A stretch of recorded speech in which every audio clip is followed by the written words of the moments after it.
For over 5 decades, Raila Amolo Odinga wasn't just a politician. The king is dead, but long live the crown. Joey! Joey! Joey! Joey! He was a political ecosystem, a force of nature who shaped, defined, and often divided Kenya's destiny. The only thing that is going to lack about Raila Odinga in 2027 is his physical presence. But his influence and his imprints will be all over that election. You can be able to see that we are over, is it 2 months or 3 months since we lost Raila Odinga? But I doubt we have gone beyond 2 days without his name on the headline. His recent sudden passing in India didn't just end a life, it ended an era. So that is how big and how powerful Raila Odinga was, and we can't wish that away. So trust me, even in the 2027 election, the election will have fingerprints of Raila Odinga all around. In fact, I can argue that some of the politicians and the aspirants will still have images of Raila Odinga on their posters. So he'll still be a very critical deal in the election of 2027 and possibly even in the election of 2032. Any other person would think that a Luo Nation or a Nyanza bloc is a swing vote for them is dreaming. But I wish them well that they do find their true identity and what Raila Odinga, a man that I admired, stood for, and why even the numbers in ODM were those numbers. But in politics, do giants ever truly leave the stage?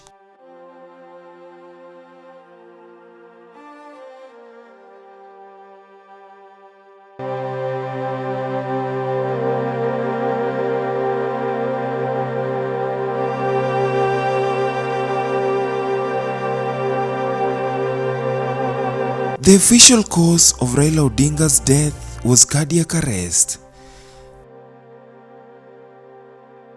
The political diagnosis is an earthquake of a disruption. Kwenye hii safari sisi tulikuwa abiria na baba alikuwa dereva ya basi hili. Na kuna siku moja tuliamka na tukashtuka. Dereva amekufa. Aliaga dunia. Kidogo kidogo wale walikuwa na kiti mbele wamekimbia kwenye steering wheel. Kila mtu anavuruta pande hii, mtu mwingine pande hii, pande hii, pande hii. Wametusukuma sisi kama abiria, wametusukuma kama magunia. Tuko nyuma. Wamesahau. Na vile tunasema hapa leo, ngojeni. Baba alikufa juzi tu. Tulieni. As Kenya begins the long march towards the 2027 general election, we ask, in a country defined by his presence for generation, how does it navigate his absence? He is the Mandela of Kenya, so it will take some time before you can fully erase, and I don't even think you can actually ever fully erase the influence of Raila Odinga on Kenyan politics. ODM was a formidable political force. And obviously, there are many people who are salivating for ODM, including William Ruto. And they will do everything possible to try to carry favor with the membership of that political party. But that is their issue. And what I witnessed to me is more of the fight for the soul of ODM. What's the real soul of ODM? And I wish them well to try to find the soul of the party and to chart a political future. This is the story of how a departed kingmaker will script the next chapter from beyond. Nyanza, the undisputed Odinga heartland. Siaya hamjambo. Amaso jodorwa. Jodorwa untie. Jodorwa umor. Bwana Yesu asifiwe. Hebu mnisalimie ili watu wa Siaya wanyame.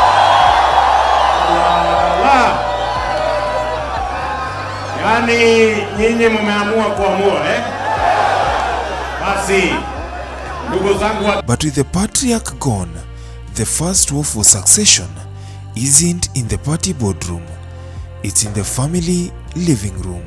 The direction will come from Dr. Odinga.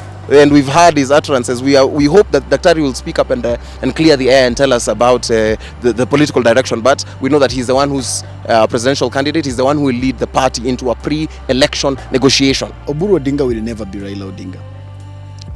Their personality is different. How they have conducted their politics is extremely different. I do not expect to see in Oburu what I would have seen in Raila. And that's why even the mobilization for Kibra yesterday was not to the level of Raila Odinga. Not put even age as a factor, because after all, he's only 2 years older than Raila Odinga. But if it was Raila in Kibra yesterday, it would have been a whole totally different story. So first of all, arguments that try to make him compare him directly with Raila, I think are unfortunate and unfair on him. But what I think he has the capacity to do is, I think he was the right choice for party leader for this time in ODM. Because at a time like now, when ODM is healing from the wound of Raila Odinga, and this is a political party that has very many ambitious people with a lot of energy, sometimes you need a leader who is calm, who can talk to everybody, who can provide a fatherly image. And I think Oburu provides that fatherly image on ODM. Raila built a giant, but can a surname alone inherit it? The cold reality is that none of them possesses 1/100th of his political strength, resources, or charisma.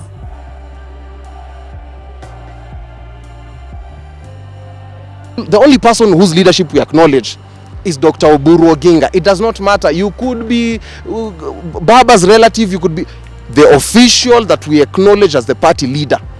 It is not sexually transmitted, it is not genetically, it is only Dr. Oburu Oginga. What I would advise my people from the Nyanza block, Migori being one of them because that's my home, is that this is a golden opportunity ordainedly given to us to ensure that we are never ever left or discriminated as it has been, because that's what they feel. They feel like they've always been sidelined for so long. And any person who comes up purports to try, pretend like they care for us as a region, we give in and then only to be left hanging. He cannot be cloned. This family struggle isn't just a distraction. It is the first sign of the empire crumbling from within, confusing the loyal base and emboldening rivals. We only do hope that this conversation should be about the people, not about legacy politicians. Being a deputy party leader of Safina, the less I say about ODM, which is another political party, the better. I should not spend much time discussing another political party and how it organizes its affairs. The 2027 election will be a referendum on his legacy, but the first verdict is being delivered within his own house. The battle to control his ghost may ensure his political empire dies with him.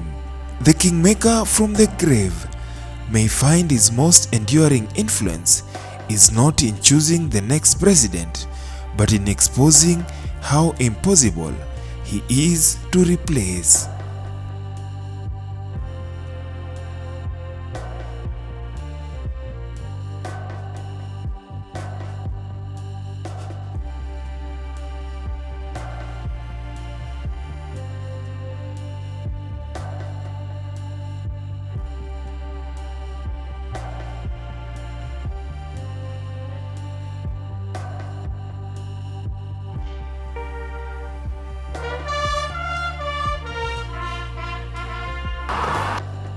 Haiwezi kuanguka kwa sababu driver yake na mwanzilishi yake ameenda. Nyinyi bado mko na mmenipatia mamlaka ya kukaa kwa hiyo driver seat. Mimi nitaendelea na sitaogopa.